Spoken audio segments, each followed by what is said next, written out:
Hello বন্ধুরা, welcome to hashtag study. আমি তোমাদের সঙ্গে অভিজিৎ আজকে আবার হাজির হয়ে গেছি আরও একটি গুরুত্বপূর্ণ ভিডিওকে সঙ্গে নিয়ে তোমাদের সামনে।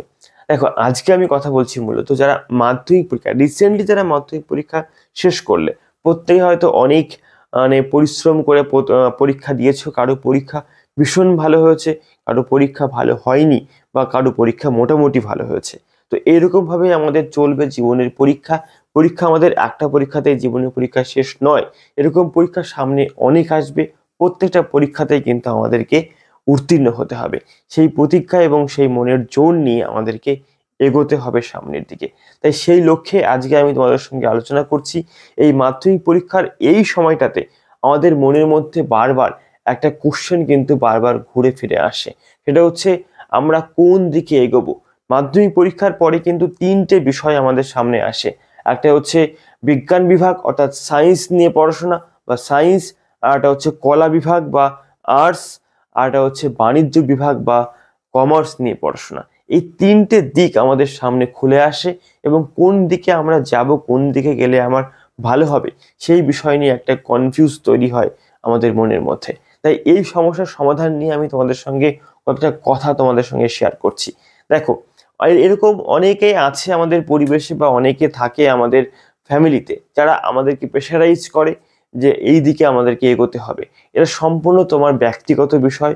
তুমি কি বিষয় নিয়ে পড়াশোনা করবে এটা ঠিক করবে সবার আগে তুমি নিজে। কারণ তুমি নিজেই জানো তুমি কেমন পারো, কোন বিষয়টা তুমি কেমন আয়ত্ত করেছো, এটা তোমার মধ্যে কিন্তু রয়েছে। প্রথমেই বলে রাখি, যারা সায়েন্স নিয়ে পড়াশোনা করবে, যারা হয়তো খুব ভালো রেজাল্ট করবে আশা করছো, কনফিডেন্ট রয়েছে, যারা খুব ভালো রেজাল্ট তোমরা করতে পারবে, তো তারা অবশ্যই সায়েন্স নিয়ে পড়াশোনা করবে এমনটা কিন্তু ভাবতেই পারো। ঠিক আছে? তাহলে আমাদের জীবনে উন্নতি করতে গেলে আমাদেরকে সিদ্ধান্তটা খুব সঠিকভাবে নিতে হবে। এই বিষয় নিয়ে কিন্তু কোনো এর মত পার্থক্য হয় না। দেখো, সায়েন্স ব্যাপারটা কি রয়েছে, ম্যাথমেটিক্স, ফিজিক্স, কেমিস্ট্রি এবং বায়োলজি। এই বিষয়গুলো দিয়ে তুমি ভালোভাবে বোঝো, অর্থাৎ মাধ্যমিকের জীবন বিজ্ঞান, ভৌতবিজ্ঞান, অঙ্ক, যদি তুমি এই বিষয়গুলো খুব সুন্দর করে বুঝে পরীক্ষা দিতে পারো বা তুমি বুঝতে পারো, কেবলমাত্র মুখস্থ বিদ্যায় পারদর্শী তুমি নও, তবে তুমি সিদ্ধান্ত নাও যে তোমার যদি ভালো রেজাল্ট হয় তাহলে তুমি সায়েন্স নিয়ে পড়াশোনা করবে। ঠিক আছে? যদি তুমি বুঝতে পারো, আর যদি তুমি না বুঝে কেবলমাত্র মুখস্থ করে পরীক্ষা দিয়ে কমন পেয়ে ভালো নাম্বার পেয়ে গেছো, তাহলে তুমি কিন্তু সায়েন্স নেবে না। সায়েন্স নিয়ে অনেক ছেলেমেয়েরা পরবর্তীতে অনেক সমস্যার সম্মুখীন হচ্ছে, এটা কিন্তু মাথায় রাখতে হবে। আর সায়েন্স নিয়ে ভালোভাবে এগোতে পারলে এর এর সামনে কিন্তু অনেক জীবনের অনেক কেরিয়ার অপশন কিন্তু খুলে আসে, এটাও কিন্তু মাথায় রাখতে হবে। তাই যারা সায়েন্সটা বোঝো, পারো, তারাই কিন্তু সায়েন্স নেবে এমনটা সিদ্ধান্ত গ্রহণ করো। ঠিক আছে? আর দেখো, আমাদের আগামী দিনে যারা বিভিন্ন রকমের চাকরি বাকরির পরীক্ষা রয়েছে, সেখানে কিন্তু চাকরি দিতে গেলে পরে আমাদের কোন কোন বিষয় নিয়ে এগোতে হয়, সেই সমস্ত বিষয় নিয়েও কিন্তু আমি তোমাদের সঙ্গে পরে আলোচনা করব। এবার রয়েছে কলা বিভাগ অর্থাৎ আর্টস গ্রুপ। দেখো, যারা সায়েন্স নিয়ে পড়াশোনা করছে না, তারা কিন্তু অধিকাংশ ছেলেমেয়েরা ভাবে যে আমরা আর্টস গ্রুপে পড়াশোনা করব। আর্টস গ্রুপটা কি? এখানে রয়েছে বিভিন্ন রকমের বিষয়, ইতিহাস, ভূগোল, বাংলা, রাষ্ট্রবিজ্ঞান, পল সায়েন্স, আমাদের অর্থনীতি অর্থাৎ ইকোনমিক্স, এই সমস্ত বিষয়গুলো রয়েছে। এই মধ্যে এইগুলো নিয়ে আমরা পড়াশোনা করি আর্টস গ্রুপে বা কলা বিভাগে। সঙ্গীতও কিন্তু রয়েছে এই আর্টস গ্রুপের মধ্যে। ঠিক আছে? তো এই আর্টস গ্রুপে পড়াশোনা করে আমরা কিন্তু খুব সহজেই আমরা ভালো দিকে এগোতে পারি। অনেকেই কিন্তু বলে থাকবে যে আমাদেরকে যে এই আর্টস পড়ে কি হবে, এসব পড়ে কি হবে। দেখো, প্রত্যেকটা পড়াশোনার মধ্যেই কিন্তু একটা বিষয় রয়েছে, একটা দিক রয়েছে, একটা দর্শন রয়েছে, এবং তার সঙ্গে সঙ্গে একটা কেরিয়ার অপশনও রয়েছে। তাই এই বিষয়টা ভাবার দরকার নেই যে কি হবে।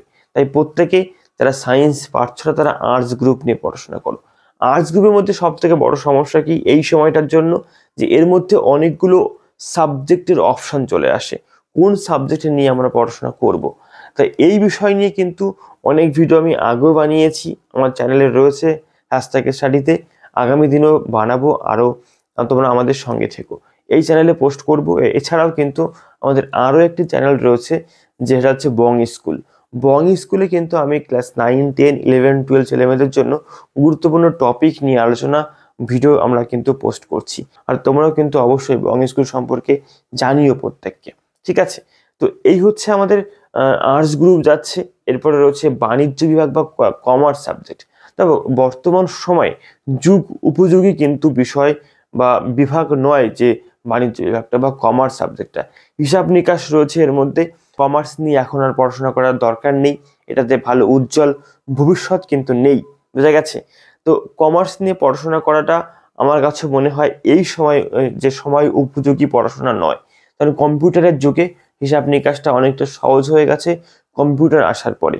তাই সেই ক্ষেত্রে যে কমার্সটাকে অনেকেই স্কিপ করছে, তাই আর্টস অথবা সায়েন্স এই বিষয়ের মধ্যেই নিজের রাস্তাকে ভাগ করছে, ঠিক আছে? তাহলে কারা আর্টস নেবে আর কারা সায়েন্স নিয়ে মোটামুটি করে আমরা একটা আইডিয়া করতে পারলাম।